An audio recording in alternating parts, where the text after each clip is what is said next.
Parce que ce qui a été promis aussi, c'est de rendre la justice totalement indépendante. Et comme ça, les Sénégalais seront satisfaits en se disant que, ok, la justice est maintenant totalement indépendante, donc il n'y aura pas de mainmise de l'exécutif. Mais vu qu'aujourd'hui, le président est toujours dans le Conseil supérieur de la magistrature, ben, naturellement, mais la faute à qui? Les magistrats eux-mêmes vous disent que non, mais écoutez... Non, c'est un prétexte. C'est un prétexte. C'est un prétexte. Quand on est un dirigeant, et ça, je le conçois pas comme quelque chose de normal. Quand un homme se lève pour être président de la République, c'est parce qu'il a une vision, c'est parce qu'il a de l'audace d'appliquer les réformes qu'il faut.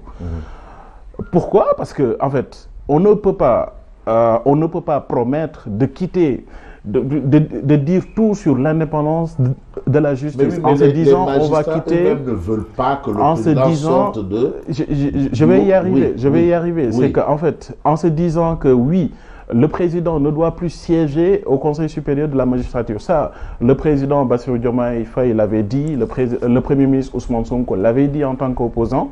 Et maintenant, arrivé au pouvoir, c'est extrêmement facile de trouver des prétextes pour ne pas respecter ses promesses. Moi, je pense que même le dialogue sur la justice, le dialogue national sur la justice, était un prétexte pour dire aux Sénégalais, bon, c'est quelque chose que je ne veux pas faire, mais je ne veux pas venir vous dire que je ne veux plus quitter le Conseil supérieur de la magistrature. Maintenant, je vais entamer un dialogue. Maintenant, les magistrats de notre projet vont sortir pour dire que nous, on veut encore que vous restiez, etc. Les magistrats pour moi, de notre projet. Oui, ben, c'est des magistrats qui sont... Mais c'est des magistrats qui sont proches du... Ah, il y a des magistrats du projet. Mais il y en a énormément. Ah bon? Ah ben oui. Vous pensez que les magistrats qui ont été affectés à Tambacounda, ils font partie du projet? Ah non, mais on en a aussi besoin de bons magistrats à Tambacounda. Oui, mais... Est-ce que les Tambacoundois n'ont pas... Mais c'est pas un boulak tropical. Bon, en tout cas, c'est une drôle de coïncidence alors. Parce que les magistrats qui ont été pour le projet sont rapatriés au niveau de Dakar, au niveau du tribunal des grandes instances. Et ça suffit de dire qu'il y a des magistrats du projet. Oui, mais on le sait, on le sait. Ça, c'est clair. Mais tout compte fait... Nul ne peut être plus royaliste que le roi. Ce sont justement ces magistrats qui ont exigé au président de la République de rester... Non, les magistrats n'ont aucune légitimité pour exiger quoi que ce soit au président de la République. C'est le président de la République qui a dit, dans ses promesses de campagne, je vais quitter le Conseil supérieur de la magistrature. Et maintenant, arrivé au pouvoir, personne ne peut l'empêcher de quitter. Il va falloir justement faire des réformes et se dire que quitter cette institution, c'est ça qui est décrit d'ailleurs dans la Constitution. La Constitution garantit l'indépendance des pouvoirs. Et c'est la première fois dans notre architecture institutionnelle qu'on ait une institution qui préside une autre institution. Ça, c'est un paradoxe et qu'il faudra corriger. Mais le président de la République, au sein du Conseil supérieur de la magistrature, ne veut pas dire qu'il a une mainmise sur la magistrature. Oui, il ne veut pas dire, mais c'est pas ce que ça veut dire aussi. Non, mais en fait, vous avez le ministère de la Justice qui aujourd'hui peut demander au procureur de la République de faire des arrestations ou bien de suivre n'importe quel citoyen dans le pays. Ça fait partie des contradictions. Parce que ce qui a été promis encore une fois, c'est d'avoir un juge des libertés qui permettrait, qui bloquerait la possibilité pour le procureur de mettre en prison des gens justement pour aller en instruction. Ça a été promis, mais tout cela n'est pas encore mis sur la table. Maintenant, qu'est-ce que vous voulez? Que vous promettiez une indépendance totale de la justice, vous ne le faites pas, après qu'il y ait des jugements, et vous pensez que les Sénégalais ne vont pas avoir la suspicion qu'il y a vraiment une mainmise derrière. Mais une suspicion, rien qu'une suspicion, ça ne veut pas dire que les faits sont réels. Oui, mais le Premier ministre Ousmane Sonko avait déclaré la guerre à plusieurs dignitaires du régime précédent. Et aujourd'hui, il se trouve par coïncidence que tous ces dignitaires-là sont en prison. Vous voyez un rapport? Oui, mais je dis juste ça, c'est un constat. En tout cas, ça a eu une signification. Et la signification que vous en tirez, c'est quoi? C'est qu'effectivement, non, en fait, c'est que la logique, c'est que tant qu'on ne sort pas, tant que l'exécutif ne sort pas sa main de la gestion judiciaire, ben, naturellement, les Sénégalais verront qu'il y a une mainmise. Mais oui, Il faudra ça qu'il l'acte le plus rapidement possible.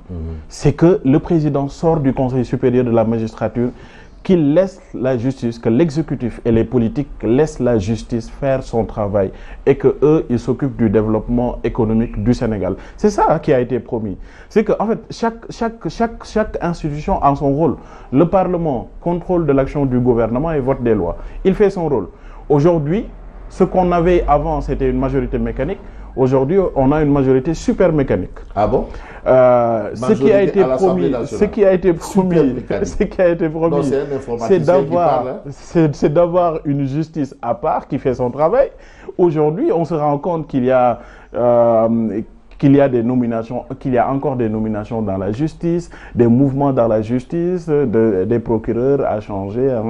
Mais il y a toujours une mainmise. Aujourd'hui, la réalité, c'est que c'est l'exécutif qui contrôle tout. Mais oui, mais quand le président de la République demande parfois au peuple de faire pression sur le ministre de la Justice, est-ce qu'il ne prend pas parti pour le peuple aussi? Non, c'est une déclaration extrêmement catastrophique. Comment? Moi, j'ai bien aimé la sortie du président le 4 avril dernier. C'était une conférence de presse bien cadrée et j'ai bien aimé sa sortie. Mais cette phrase, je n'arrive pas à la comprendre. Parce que comment le peuple peut faire pression sur la justice? Mais la justice est rendue au nom du peuple. Mais la justice est rendue au nom du peuple. C'est pourquoi la justice doit être libre et indépendante pour rendre justice. Donc en fait, il n'y a pas de lien, ou bien il n'y a pas de nécessité à demander une pression. C'est-à-dire que si vous demandez une pression, c'est-à-dire que la justice dans ses investigations peut ne pas vouloir poursuivre quelqu'un et que par la pression du peuple, la justice se met à poursuivre des gens qui ne devraient pas l'être. Ça, c'est extrêmement grave. Moi, je pense qu'il faut laisser les institutions fonctionner correctement et pour cela, il faudra faire des réformes. Et vous avez l'impression que le ministre de la Justice a été envoyé en pâture, non?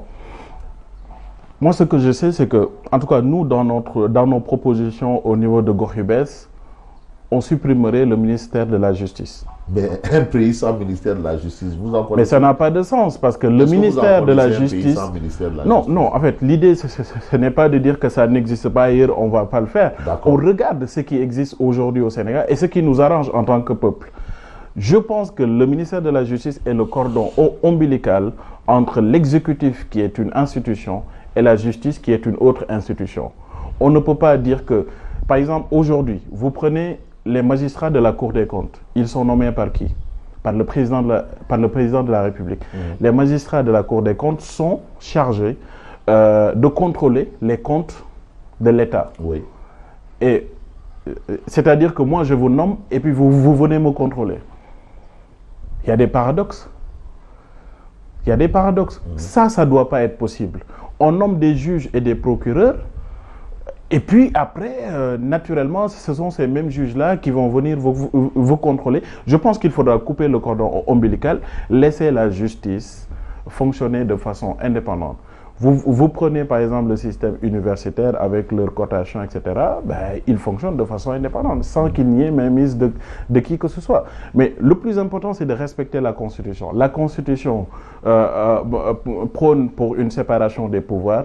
La justice est un pouvoir, l'exécutif est un pouvoir. Il ne doit pas y avoir de lien entre eux. Une pause et nous revenons dans une poignée de secondes.